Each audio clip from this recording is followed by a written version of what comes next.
নারায়ণগঞ্জে কাটছে না জ্বালানির সংকট। অনিয়মিতভাবে জ্বালানি সরবরাহ করায় বিপাকে নগরীর পরিবহন চালকরা। ভোগান্তিতে পড়েছেন ব্যবসায়ীরাও। এ নিয়ে আরও জানাতে নগরীর চাষারা থেকে যুক্ত হচ্ছেন ইমরান আলী সজীব।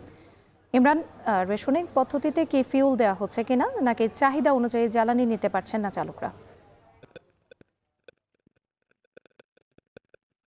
রাত্রি নারায়ণগঞ্জে আসলে রেশনিং পদ্ধতি বলেন আর চাহিদার বলেন, আসলে কোনোভাবেই কিন্তু জ্বালানি সরবরাহটা একেবারেই স্বাভাবিক নেই। আমাদেরকে পেট্রোল পাম্প কর্তৃপক্ষ এমনটি বলছেন। আমি এখন যেই পাম্পটিতে রয়েছে এটি কিন্তু নগরীর একেবারে চাষারা মূল জায়গাটিতেই, এবং এখানে কিন্তু প্রতিদিনই নগরীর বিভিন্ন পরিবহন, সরকারি বিভিন্ন পরিবহন, ব্যক্তিগত পরিবহন সহ গণপরিবহন সবাই কিন্তু এই পাম্পটি থেকে তেল নিয়ে থাকে।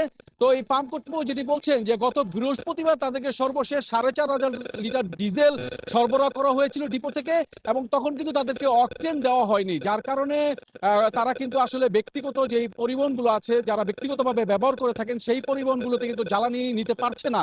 এবং গত 3 দিন যাবৎ কিন্তু এখানে ডিজেলও দেওয়া হচ্ছে না, যার কারণে একেবারে দেখতে পাবেন যে আমার পিছনে যদি একটু খেয়াল করে দেখেন যে তারা কিন্তু পেট্রোল পাম্পের যে প্রবেশের যে দ্বার, সেই জায়গাটি কিন্তু আসলে একেবারে বন্ধ করে রেখেছে। বিভিন্ন ধরনের বাস এবং ড্রাম দিয়ে কিন্তু বন্ধ করে রেখেছে, এবং এখানে কিন্তু কোনো পরিবহনই আসলে আসছে না এবং জ্বালানি নিতে পারছে না। এবং এই চিত্র কিন্তু শুধু যে এই পাম্পে সেটি কিন্তু নয়, এটি নগরীর আরো বেশ কয়েকটি পাম্পে আমরা কথা বলে খোঁজ নিয়ে জানতে পেরেছি যে সেখানেও কিন্তু আসলে ঠিক কোনোভাবেই কিন্তু আসলে জ্বালানি সরবরাহ হচ্ছে না। গত কয়েকদিন যাবৎ এই সংকটটি চলছে।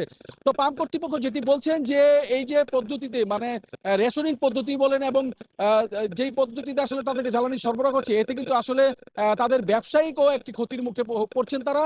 এবং তারা যেটি করছেন যে আসলে ব্যাংকে যে তাদেরকে পে অর্ডার করতে হয়, সেই পে অর্ডারের টাকাও কিন্তু জমা পড়ে আছে, এবং বড় অঙ্কের একটি অ্যামাউন্ট সেই ব্যাংকে কিন্তু আসলে মানে ফিক্সড জানিয়েছেন। বলা যায় যে তারা বড় ধরনের একটা আর্থিক ক্ষতির সম্মুখীন হচ্ছেন। এছাড়াও কিন্তু তারা, আমরা যেটি দেখতে পেয়েছি যে যে সমস্ত পাম্পগুলো শহরের বাইরে যে কিছু পাম্পে আসলে সরবরাহ করা হচ্ছে, এই চাপগুলো কিন্তু আসলে সেখানে পড়ছে।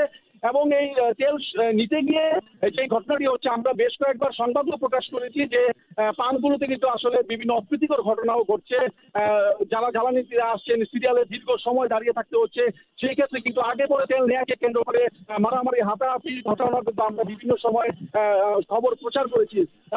এছাড়া কিন্তু এছাড়া আরো যে বিষয়গুলো রয়েছে, যে অনিয়মিতভাবেই কিন্তু আসলে বলা যায় যে নারায়ণগঞ্জের পার্কগুলোতে ডিপো থেকে তেল সরবরাহ করা হচ্ছে, আর ডিপো থেকে তেল সরবরাহ করা হচ্ছে। আর এদিকে ডিপো কর্তৃপক্ষ যেটি বলছে যে বিপিসি যে নিয়ম, যে রেশনিং পদ্ধতি, যাদেরকে অ্যালটমেন্ট দেওয়া হচ্ছে সেই তারাই কিন্তু তেল পাচ্ছেন। তো বলা যায় যে নারায়ণগঞ্জে আসলে জ্বালানি সরবরাহ একেবারেই স্বাভাবিক নেই। রাত্রি এই ছিল আমার কাছ থেকে নারায়ণগঞ্জের তেল সরবরাহের সবশেষ খবর। জ্বালানি সংকটের খবর জানাতে চাষারা থেকে যুক্ত ছিলেন ইমরান আলী সজীব।